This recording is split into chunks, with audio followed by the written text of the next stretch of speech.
Hey, how's it going? Welcome to La Voix Animale. 5 questions. We just answered like dogs and cats and whatever goes around it.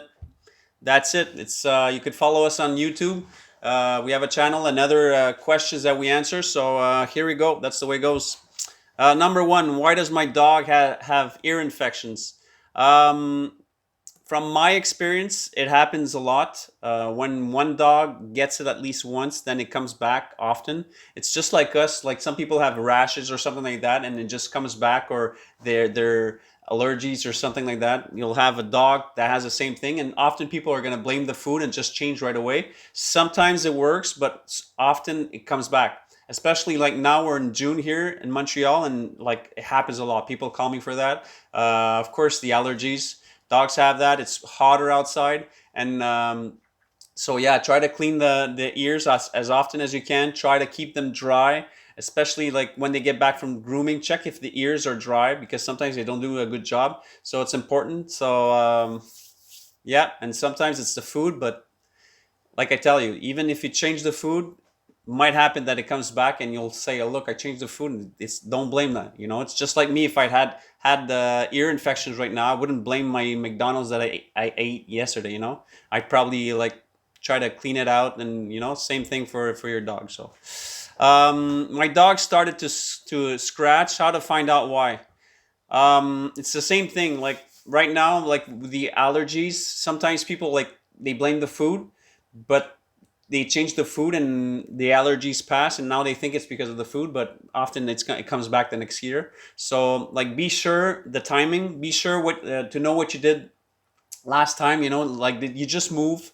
Do you have a carpet? Like I tell you, like when it gets hotter, you get your dog outside. They go play in the grass. Some people like put pesticide in like on the grass, and there's you start washing your floor with a special product, and your dog is always sleeping on that, or you put Lysol on your sofa and your dog sleeps there. There's all these problems before blaming only the food. The food, of course, is going to help, but just to be sure, because I heard people they're giving raw food and still, oh, my dog is having reactions. Maybe it's not the food, okay? So it could be a lot of things. So just be sure you find out why.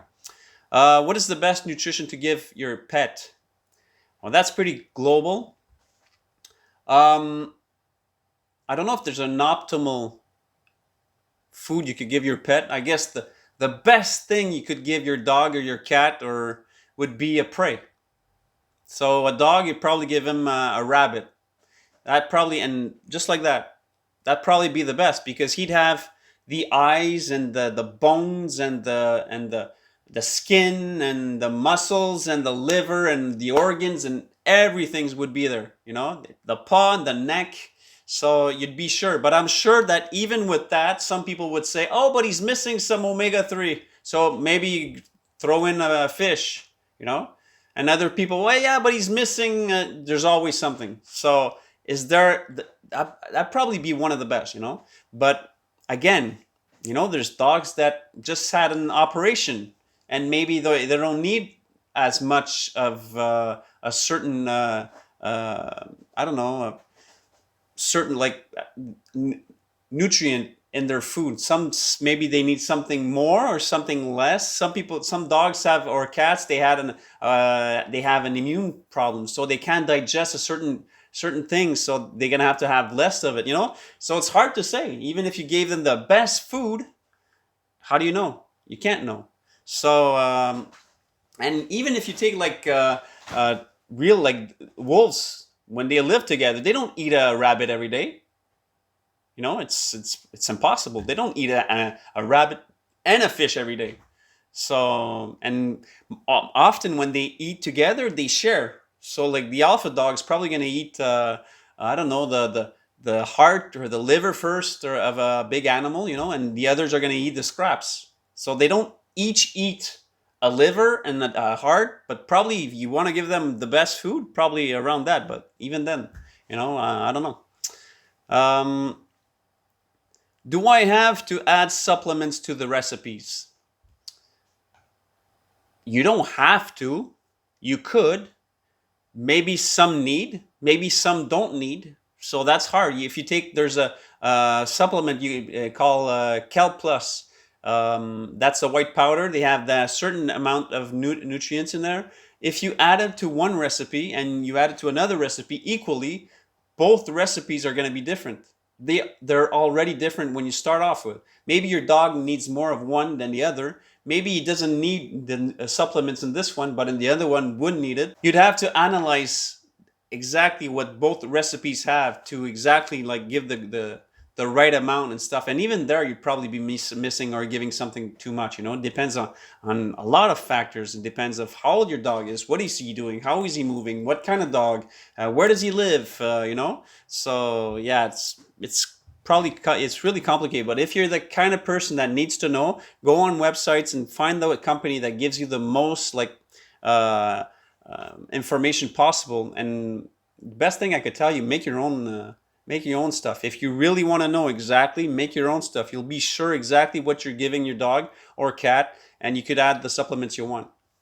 Do all raw food company follow the AAFCO standards? Of course not. And it's not a law. They don't have to. Like they start their own company, they sell their own recipes. Some sell only giblets, so some sell only if you sell only giblets, it's not complete. If you sell only raw, it's not complete. But you're allowed to do that because that's how it is. And it's the same thing for the recipe. So they make their own recipe, they don't have to follow the rules for that either. So some do it, some don't. You go on the website. If that's important for you, you go on their website. You find which one like you like most. Some are more transparent than others, and you find which one you like most. And if it's some people like really want the optimal nutrition for their dogs or cats, you could buy the best recipe you could find and then add stuff to it, or you can make your own at home and look it up and build your own uh, recipe that you think it's going to be the best for your dog. So there's plenty of information on internet for that, if it's something that you want. But yeah, the question, not all the companies, they don't have to, and they don't, not all of them do it. So that's it. Thanks. Bye.